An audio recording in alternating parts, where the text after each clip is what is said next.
Hi home searchers! For today, we will explore this huge resort-inspired single-family home here in Silang, Cavite. My name is Eva and I am your real estate broker friend. Now let's start the house tour!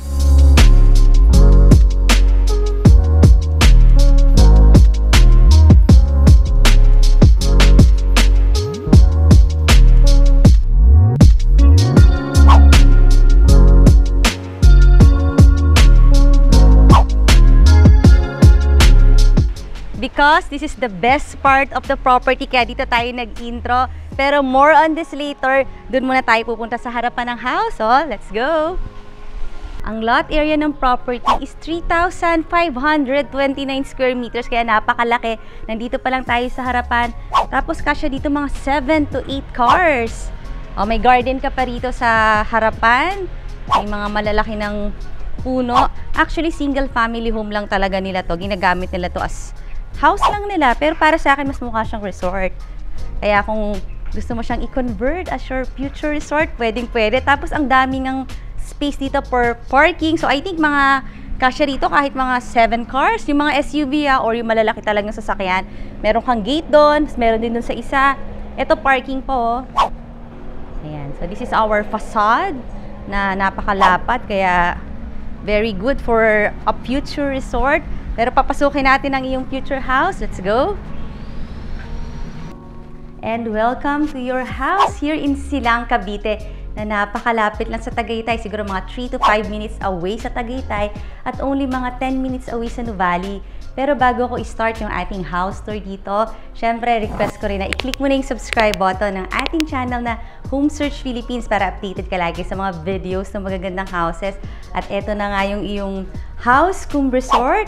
So, dito tayo muna sa ating living area na may mataas kang ceiling.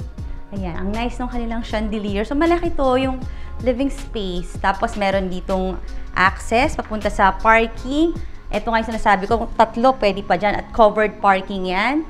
Pwede mo rin naman gawing lanay kung hindi mo na kailangan yung parking. Kasi doon pa lang sa harapan, ang dami mo ng car garage. So, ayan, na-open ito. May screen, tapos may sliding door. So, this is your whole living area na konting-konting ayos lang, talagang magiging magandang house mo na siya na pwede mong tirhan as your single family home o kaya naman convert into a resort. Nice din yung zoning ng property na to kasi nandito yung mga bedrooms, tapos meron ka ritong attic room, mamaya silipin natin yan. Pero pupunta tayo sa ating dining area. Ayan. Malaki rin yung dining space. Ito merong 8-seater. Pero itong buong area na to, malaki siya for a dining room. O, diba? Big dining area. Ganda rin yung ceiling treatment, diba? Tapos, itong dining opens to a kitchen. Also, a big kitchen. Ayan. Meron pang breakfast nook dito. It's a big house. Siguro mga ilan ang kasyang kumain ng sabay-sabay. O, diba? Ito yung breakfast nook. Maganda yung iyong countertop, mga granite. Tapos, ang dami mo ring mga cabinets. Ito, maliit na bar. And this is your kitchen. Ito yung working kitchen nila kasi meron dito yung iyong sink. Dito yung another mga cabinets natin. Daming laman. And ito, isang room lang siya. Pwede siyang gamiting helper's room. Pero sa ngayon kasi ginagamit nila as a parang storage lang tong area na to. Tapos kung helper's room mo yan, meron siyang sariling bathroom dito. Ito yon. Tapos, accessible sa dirty kitchen. Pero mamaya na yan, punta muna tayo sa mga bedrooms. Very well maintained itong house. At ito nga yung sinasabi ko na ito extra room lang siya. Pero silipin ko na rin para makita nyo. Let's go up. Punta tayo ngayon sa mga rooms. Dito meron kang 3 main bedrooms. At ito yung first room natin. Let's see. Sizable bedroom. Diba? Nakita niyo naman, maluwag pa siya. Ito, nakikita ko naman dito. Ito yung parking. Tapos mataas yung ceiling ng house na to. And there's another room beside.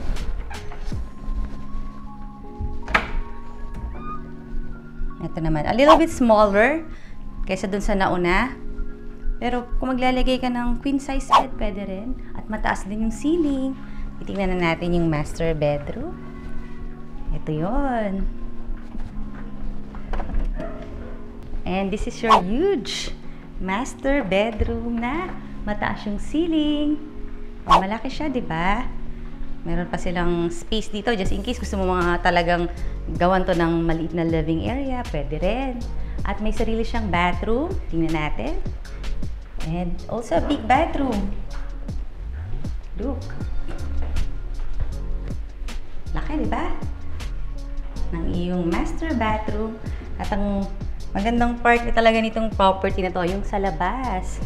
So, dito tayo lalabas. Yung master bedroom, may access siya papunta sa kanilang oversized garden. Remember, this is 3,529 square meters. So, eto na yung start nung big garden. Let's go! At home searchers, kung gusto mo ngayong makita yung pictures nito, visit mo na rin yung ating website na www.homesearch.ph para makakita ka pa ng mga similar houses. At eto na yung garden ng galing sa master bedroom. Meron pa silang mga kubo dito. Talagang naka-tiles. At dun sa pinuntahan natin kanina yung kitchen, 'di ba? Meron pa tayong isang malaking space dito. At eto na yung ating outdoor or alfresco dining area na accessible dito sa papunta sa ating clean kitchen. Andun yung helper's room, ito yung kanyang bathroom. So, 'di ba? Pwede talaga siyang gamitin sa dining area. And another dining place, meron pa sila ditong table. Pero ito kasi yung parang pinaka daily kitchen. So, malaki din siya. Tapos, ito, malaki pa rito yung area na to. Let's see. Ito yung door kanina. If you remember, yung sabi ko, another parking yan dyan. Meron ka pa dyan mga pwedeng 2 car. So, total of 7 to 8 cars yung pwedeng i-park. Kasi nga, ang laki naman talaga ng iyong property. At yun na nga yung favorite part ko. So, sasamahan niyo ako doon. Let's go. Itong property na to, talagang bahay nila to, hindi nila to pinapa-rent.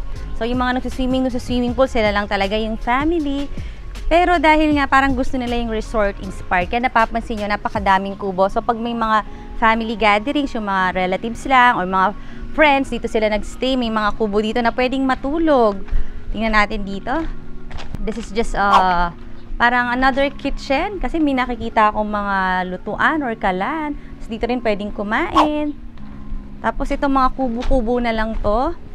Ito yung kubo na pwedeng matulog ha, kasi meron talaga silang, alam niyo naman yung mga kubo, meron silang parang pinaka living area na maliit, tapos yung mga bedrooms na yon. So, pag talagang maraming relatives na pupunta, pwede silang magstay dyan.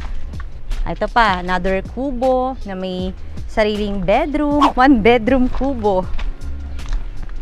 Tapos pag may mga kids, yan, meron na rin sila ditong swing. O, ito na yung parang pinaka play area. Tapos itong buong property na to, fully fenced. Punta tayo dito.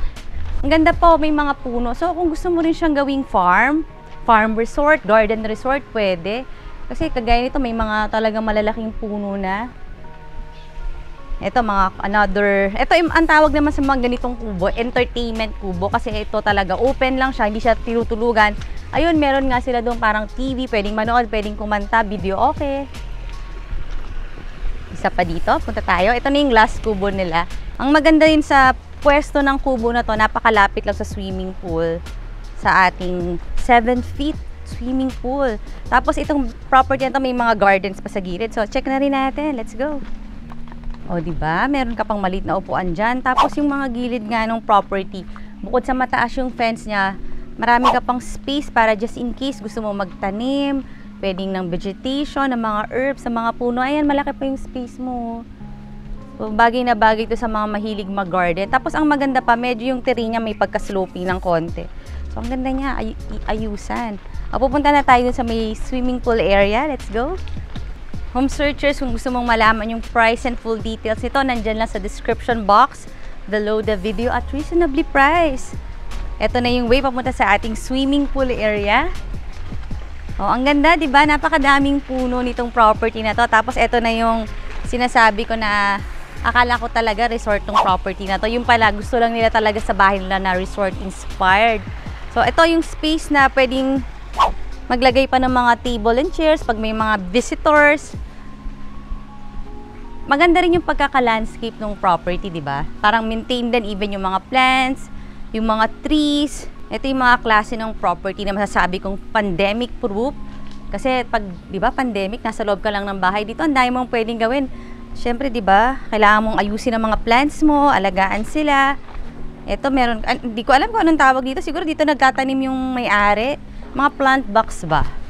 Tapos dito, mga pot natin, may mga plants din. So, ang ganda nitong area na to. Parang talagang garden. Pupunta naman tayo dito sa ating swimming pool ulit. Let's go. Yung pinakamalalim na part daw nitong swimming pool, nasa mga 7 feet. Pero pag dun sa mga gilid-gilid, mga 3 feet lang para kung may kasamang bata. Tapos ang nagpaganda talaga nito para sa akin itong swimming pool area, yung may pa-bridge, 'di ba? Parang pwede dito mag-picture, Instagrammable yung picture mo pag nandito ka. Oh, 'di ba? Tapos habang naglalakad, ang ganda nitong kanilang pavilion, talagang Filipino-inspired. Look at the ceiling, may mga anahaw. Talagang refreshing sa ganitong klase ng mga lugar. At kompleto, meron pa silang billiard table na pag may mga guests nga or kung gagawin mo nga tong resort mo, future resort, ayan, may space ka na para sa pinaka-play area. Mayroon ditong mga, dito na lang nilalagay yung mga balls ng kanilang billiard. So what do you think of this property? Mas bagay ba siyang gawing resort or mas bagay siyang tirahan? And it's 3,529 square meter. Napakalaki. Diba? Kaya mo naman siyang i-maintain kasi maayos ang kanyang mga halaman, maganda. Ito, I think mga laundry area na lang to, or ito naman siguro yung parang pinaka I guess ito yung sa bathroom. Ito yung pwedeng shower area. O pareho silang shower area. Meron silang water closet, tapos meron silang shower. Very nice. At marami pa tayong makikita dito sa property na to. Ito yung magandang part. Medyo maglalakad tayo ng konti at may mga steps. So para tayong, since nga ang lapit lang din ito sa Tagaytay, kaya yung terrain niya parang malatagaytay din. So punta tayo dito. Let's go. Ito yung sa swimming pool lang to, yung mga mechanism for the swimming pool. At may paakyat, may pahagdan sila dito. By the way, nandito tayo sa malapit na portion ng silang sa Tagaytay, ha. Kaya malamig, as in Tagaytay weather din dito. Hindi tayo masyadong maiinitan. Tapos nakikita nyo, ang laki pa nung ating mga garden. Medyo may terrain ng konti, pero maganda. Kasi pupunta tayo dito sa parang view deck area. Bahay din siya, pwede ring gawing tulugan, pero ikaw na magpapaayos. Konting repair lang, maganda na siya. Ayun, tanaw ko na dito uli yung swimming pool, yung mga kubo. Tapos ang daming puno nitong property na to. So kung mahilig ka sa mga puno, ayan, ma-appreciate mo talaga to kasi maraming fruit-bearing trees. At ito na yung sinasabi kong isang room. Oh, may view ka pa rin dito. Ang view mo naman, syempre mga greens. Tapos kita natin na fully fenced talaga yung buong property. Matataas yung fence niya. May mga puno ka ng buko. Mga ano ba, kainito. Marami eh. At ang laki nito ha, itong space na to. Ang ganda nitong i-repair at pagandahin. Pwede mo na siyang ipa-rent, diba? So this is a big space. Ayan o, ang ganda rin dito. Oh. Kitang-kita mo yung bahay, yung swimming pool, yung mga kubo, yung mga halaman. May mangga. May mga bambus, may kainito. Itong mga gumamelo. At ito yung pwedeng gawing house. Let's go. Sa ngayon kasi, storage lang siya. Or tinatambakan lang nila ng mga things. Kasi nga wala naman talagang nakatira. So, akyat tayo. Silipin lang natin yung view deck. Let's go. At ang presko nga dito sa ating view deck. At syempre, Tagaytay weather, kaya malamig dito, lalo na ngayong hapon. At ang maganda, meron tayong view ng city. Kita ko dito yung, I think, Alabang, Makati. Kasi mataas tong portion na to, diba? Tapos, iyon, kita natin dito yung Tagaytay. Ang daming puno. Konting repair lang to. Ang ganda-ganda na nito. Ba tayo uli? Let's go!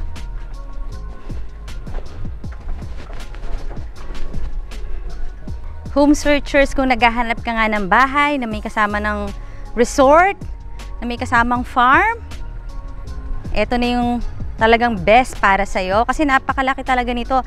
Ito, marami ka pang pwedeng gawin. Dito sa lugar nila sa Silang Cavite, marami dito mga nagbibenta ng mga plants. Kasi nga, ang ganda talaga ng weather dito, mabubuhay yung mga halaman mo. So, ito, isang malaking space for your nursery. Pwede mo yan gawin. Tapos, ayan, may mga plant box sila eh. At itong property na to, meron pang basketball court na pwede nating puntahan ngayon. So, let's go. Kung meron tayong nanonood dyan ng mga sellers, gusto nyo ring ipa-tour ang inyong property, pwede nyo akong tawagan ha. Nandyan lang yung number ko para itutour natin at ipifeature ang iyong house na for sale. O diba, ito half court. So dito talaga marami kang pwedeng gawin. Pwede kang mag-shooting every morning o kung ayaw mo naman, pwede kang mag-swimming doon. Ang laki pa nito. Tapos napaka fresh air kasi nga ang daming puno. Babalik tayo dun sa ating favorite part, yung swimming pool. Let's go! Meron pa dito mga natural stones, kaya may falls ang iyong swimming pool. May mga bench. Home searchers, just in case meron kang lot na gusto mong patayuan ng iyong residential home or kahit commercial building, pwede mo rin akong tawagan na dahil meron tayong mga partners na reliable, contractor, builders, architect. At kung nagustuhan mo to, tawagan mo na ako. Meanwhile, request ko naman na i-click mo na yung subscribe button here. Ito yung mga latest videos and ito naman yung mga similar videos. And thank you very much for watching!